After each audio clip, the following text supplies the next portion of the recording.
Now live. Good morning, folks. It's Maddog Merv, and there's not much to see here except for a very tired guy. So I'm going to try and flip the camera around here and show you where I'm at. I'm at Boston's Logan Airport, and I have been here. Oh goodness, I've been here since about 3:30 this morning, Utah time. So I've been here a while, and going to be here for a couple more hours. Got the layover from hell going on here. Flying, number one, is not my favorite thing in the world. You all know that. Layovers are beneath that as far as things I like in this world. So, anyway, thanks for joining us. I'm not having coffee currently because I drank several cups over the past few hours, and I'm going on 1 hour sleep in the last 27 hours. So I'm not completely coherent, if you will, at the moment. But anyway, I'm here in Boston, and I'm going to be headed here in a couple hours to Richmond, Virginia, where I will be at the Virginia School Plant Managers Association meeting, their annual conference. And I've spoken there once before, about 3 years ago. Well, I guess it was right before COVID, so it was 2019. And they do this every October.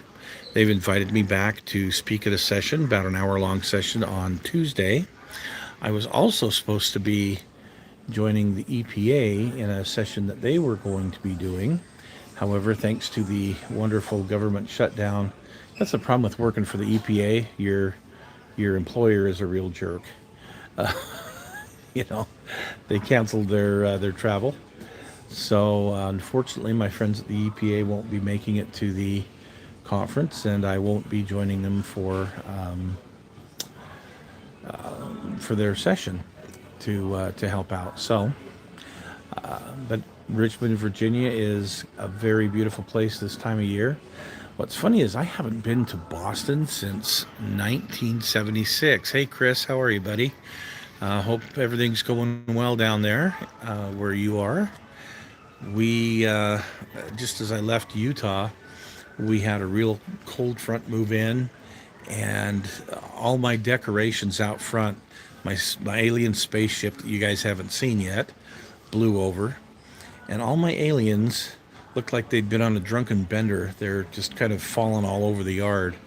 So I got to get them back, set back up when I get back home. I'll be here for a few days. Well, I'll be in Richmond for a few days, and then I'll be headed back home to get working on some projects. So, speaking of which, I hope you guys like that project, the space aliens that I started working on now. There's videos out there on YouTube that look at how to build these kind of things, these different crafting things, and they're really neat. They give you good inspiration. The problem is they don't give you practical knowledge. Hey, Mark, how you doing, man? Yeah, thanks. I'll need it, especially if I don't get enough rest. But some of these videos, they will tell you, real cutesy ideas of things to do, and then they just kind of leave it to you. So as I found out the hard way, and we like to do a lot of things on my channel for the first time. We'll just dig in and hit it, even though I've never really, done a certain genre before. And I found out the hard way with these aliens. Had some real problems with them, getting them built. So that's why I kind of went in depth on the build video. So tomorrow is step 2. We're going to be putting the hands and the arms, and the eyeballs, and start some painting on the little aliens. So you'll want to tune in for it. It's another little bit longer one, but if you do anything crafting, you're definitely going to want to check it out, because we're dealing with some new materials that I'm not used to using. Next week we'll do part three. In part three, we'll do the big reveal with all of the aliens and the spaceship that I built for them and the whole display, and it turned out really well. So you'll want to check that one out as well. On the stash, we did that 34 Ford, and that's a neat little kit, that Lindbergh kit. I think what I'm going to do is I'm going to take, since it didn't have an engine in it, I'm going to go ahead and take the 289 with the top loader 4-speed that comes in that AMT 67 GT 350. That's a great engine, and I'm going to take one of those. I've got several of them, and I think I'm going to throw that in that 34 and make kind of a hot rod, maybe a hot rod tow truck or a hot rod stake bed. I haven't decided yet, but that's going to be a fun project when I get around to it. So this week on the stash, we've got an oldie but a goodie. When I say an oldie but a goodie, back in the 90s, AMT was purchased by Ertl, and they put out a series of aircraft that were pretty neat 1/72nd scale. And one of them is a B-52 G model, and it's the early G. They did a later G with all the really cool upgrades and whatnot, but they also put out an earlier G model that has the big Hound Dog missiles on it, and that's what we're going to be reviewing. I've got a kit that all of the plastic parts are still in the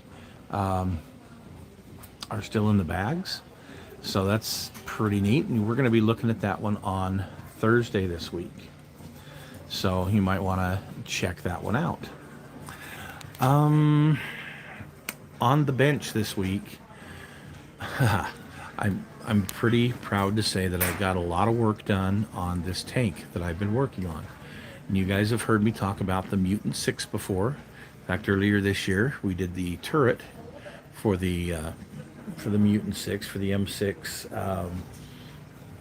M6A2E1, which was a 105 millimeter high velocity gun that was going to be used on the T-29. And this was an early version of the T-29 turret that they put this gun in and mounted it on a M6, or, well, it was actually a T1E1, but the M6, since we had built these heavy tanks and we decided not to send them overseas and use them, some of them wound up as test beds for other things. So anyway, I'm pretty much done with my Mutant 6 tank. So we're going to have that show here in a few weeks. I think you guys, my armor guys, are definitely going to like that one.